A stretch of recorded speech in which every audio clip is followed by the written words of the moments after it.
Carl Jung found something scary about narcissists that most people don't notice. When they know they can't keep you in line, they don't just leave. They use one last, very dangerous technique that can undo years of healing in just a few weeks. And you'll be sucked right into their trap if you don't see it. But before I tell you this last dirty trick, you need to know about the war of the mind that comes before it. Carl Jung said that the worst thing for a narcissist is not being rejected or left alone. It's at this point that their victim's mind gets stronger than their own. Jung's study on the shadow self says that narcissists see their own weaknesses in others to keep up the appearance that they are better than others. Although when you start to heal, set limits, and refuse to play their games, something changes in their mind. Jung named this the crisis of loss of power. You'd be shocked by what comes next. You see, narcissists don't just want someone to love them.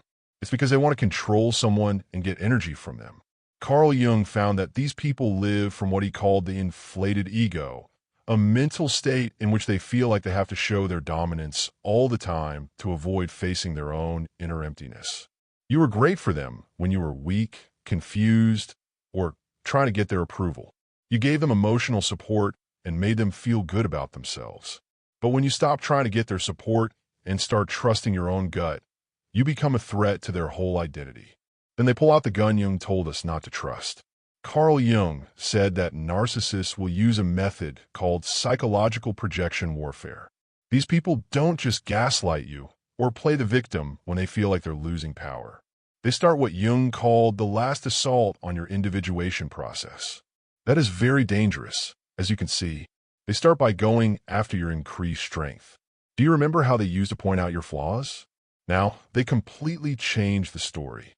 Carl Jung said this is because they know that your strength is the only thing stopping them from having full power over you. You've changed, and not for the better, they'll say. You used to care a lot. You're being selfish now. You're crazy about how successful you are now. Now you believe you are greater than everyone else. The part Jung found that will make your blood run cold is this. This isn't just criticism. Carl Jung's study of narcissistic behavior says that these people are going after the parts of yourself that you're most proud of fixing. When you learn to say no, they'll call you cold. People will call you angry if you find your voice. People will call you cocky if you've gained confidence. This is what Jung called strength shaming, and it's meant to make you feel bad about the things that make you free. The dirty trick is still on the way, though. Carl Jung found that narcissists use what he called nostalgic manipulation when shame for their power doesn't work.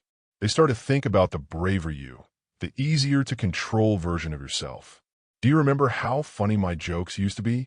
Before you read all those self-help books, you were so much happy. I miss the old you. Before you changed, we had a great time together. Jung said that this is a kind of mental time travel that is meant to keep you stuck in old habits. They don't miss the real you. They miss the you they can manage. You'll start to miss that version of yourself too if you don't watch out. The really scary part of Jung's study comes next. Narcissists will use their most dangerous tool, fake weakness, when both strength shaming and nostalgic manipulation don't work. Carl Jung said that narcissists are very good at reading your inner feelings of sympathy and using them against you. Just when you think you're strong, they'll quickly become weak, struggling, or having a hard time. We were told about this dirty trick by Jung, and it's worse than you think. They will set up a disaster like a health scare, money problems, family problems, or an emotional breakdown, and they will time it just right to hit you when you are your strongest. Carl Jung says that this is not an accident. It's planned out. Jung found that narcissists keep thorough mental notes on what makes you feel guilty, what makes you want to care for others, and what makes you break your rules. They use your concern as a weapon against your healing. This part will make you question everything you thought you knew about them. Carl Jung said that narcissists often make these disasters happen by making the problems they want you to help them solve. To make you feel like you have to save them, they'll hurt their own relationships, their health, their work, or anything else. Jung's study shows that this does two things. It makes you feel like a caregiver again, and it shows them that they still have power over you. But Jung found something even scarier about how this was being used. They want more than just your help. They want you to give up your newfound strength for them. Carl Jung noticed that narcissists will ask you to give up the very boundaries and ideals you've worked so hard to create. Like this: "I know you don't usually lend money, but this is different. I know you said you needed space, but I really need you right now. I know you're trying to focus on yourself, but couldn't you just help me this once?" Jung said that every just this once is meant to break down the mental walls you've put up. It's not that they need help. They want you to show that they still matter more than your own health. Jung told you that you would lose everything you've worked for if you gave into it. Carl Jung said that the most dangerous thing about fake weakness is how real it seems. Even if the narcissist is really having a crisis, Jung found that they're very good at picking which crisis to share with you and when. They could always call someone else or use something else. They come to you, though, because they know you'll be the most willing to break your rules to help them. How can you keep yourself safe from this last trick? Carl Jung said that knowing what he called differentiated compassion is the key. You can understand how hard things are for someone else without feeling like you have to solve their problems. He said, "The privilege of a lifetime is to become who you truly are." You have to ask yourself, is helping them help me become who I truly am, or is it stopping me from that journey? When a narcissist tries to pull you back into old habits, even when you're going through a tough time. The last thing Jung said about narcissists will change the way you look at all relationships.